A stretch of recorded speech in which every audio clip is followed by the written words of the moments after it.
Navigated my healing journey, the hardest point for me to let go of was that era that I was feeling very stuck and pretty vulnerable at the fact that someone I used to know, someone I was close to and held in high esteem, someone I ascribed so much brilliance to, had a habit of over the years not giving me and situations the accountability that it required. This person, instead of being accountable for their actions, they would use that brilliance that I said they have, they will use it to deflect, blame shift, gaslight, manipulate, create reverse psychology type of situations that will have me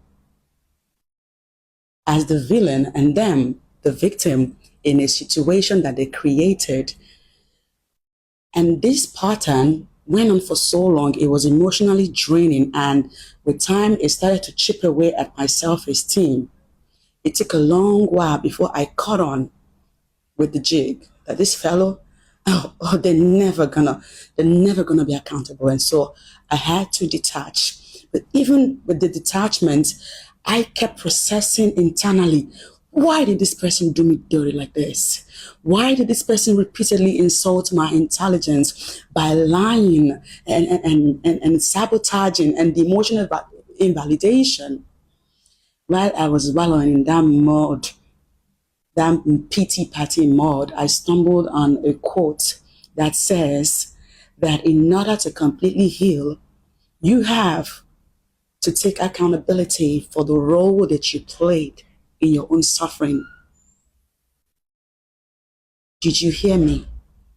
In order to completely heal and move on, you, the sufferer, has to take accountability for the role that you played in your own suffering. And oh my God, when I read these quotes repeatedly,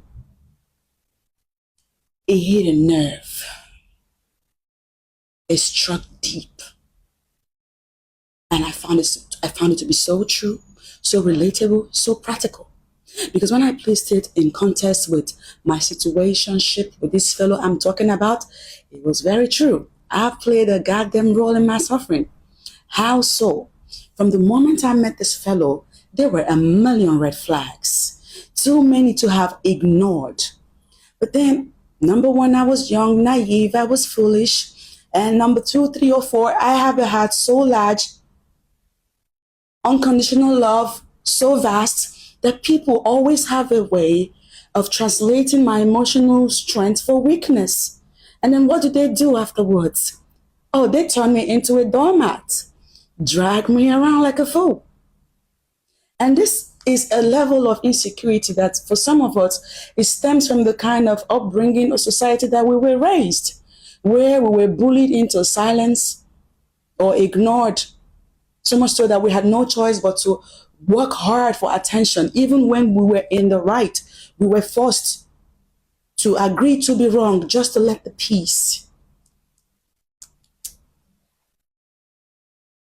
When I heard that quote, that apology that I wished this fellow would have given me for all the many, many nonsense, that closure that my soul was seeking, I took the apology and the closure, I gave it to myself. I said, Cha, oh girl, you don't mess up bad. Yeah. And then that was when healing started. People are always going to be people, but you can be you. You can take care of you. How do you do that? By enforcing strong boundaries. You teach people how to treat you by what you allow. You tolerate their bullshit one time, two times, many times. You are clearly using unspoken words, telling them, I'm fine with whatever you do to me. Just go ahead and do with me whatever you like. And honey, they're gonna. And when you get to a point where you can't take it no more, you start to try to fight off. You start to resist the emotional bully. What do they say? They say you become bad. You've become terrible. And continually they will push the narrative that you are the villain and them the victim. It's a fucking mind game. You may be familiar with the concept of inferiority complex. There are people that parade about the place with a superiority complex, those ones that are never wrong. Even when it's glaring that they're stupid, but they will never agree. Their ego will get them to a point of no return. They will blame, and they live in a delulu land. And that's fine, they can be there. But you,